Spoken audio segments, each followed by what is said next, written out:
ప్రేమ నమ్మకం కలిగిన మా ప్రియ పరలోకపు తండ్రి, జీవం కలిగిన మా దేవ, మీ పాదాల దగ్గరకు వచ్చి మేము ప్రార్థిస్తున్నాం. నీతిమంతులుగా జీవించే అవకాశాన్ని, నీతి లేని లోకం, విలువలేని లోకము ప్రవ్వా, ఆత్మీయత లేని లోకంలో ఆత్మీయంగా జీవించే ఒక శక్తిని పరిశుద్ధాత్మ దేవుడు మాకు అనుగ్రహించారు ప్రవ్వా. ఆ విధంగా మేము జీవిస్తే మా జీవితాల్లో విశ్రాంతి కలుగుతుందని వాక్యం ద్వారా మాకు బయలుపరచబోతున్నందుకు ఎంతో వందనాలు.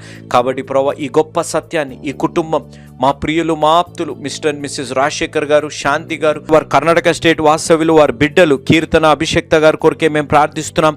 పిల్లల ఆరోగ్యాల కొరకే, చదువుల కొరకే, అదేవిధంగా ఈ కుటుంబం అంతటి కొరకే మేము ప్రార్థిస్తున్నాం. ఈ కుటుంబాన్ని అంతటిని మీరు నిండుగా మెండుగా దీవించి ఆశీర్వదించండి ప్రవ్వా. వారు తెలుసుకున్నారు ఈ సత్యాన్ని ప్రవ్వా.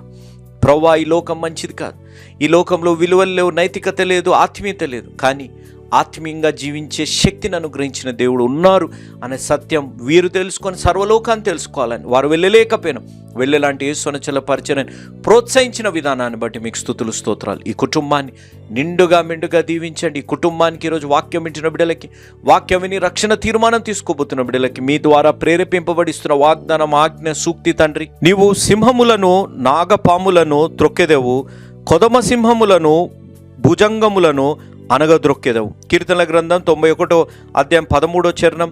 ఆజ్ఞ, అతను ఎప్పుడు వచ్చునో అని అతని కొరకు ఎదురు చూచుచు మనుష్యుల వలె ఉండుడి.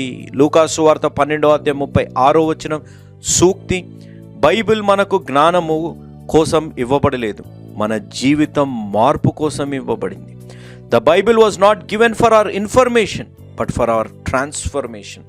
తండ్రి, ఈ సూక్తి మా జీవితంలో ఒక ఆత్మీయ మేల్కొల్పు తెచ్చి యాజ్ఞానుసారంగా జీవించి వాగ్దానాన్ని స్వతంత్రించుకున్న అనుభవంలోకి నన్ను, మమ్మల్ని, వాక్యం వింటున్న బిడ్డలని, వాక్యం విని రక్షణ తీర్మానం తీసుకోబోతున్న బిడ్డలని మీరు నిండుగా మెండుగా దీవించి ఆశీర్వదించమని యేసు నామమున అడిగి వేడుకున్నాం తండ్రి, ఆమేన్.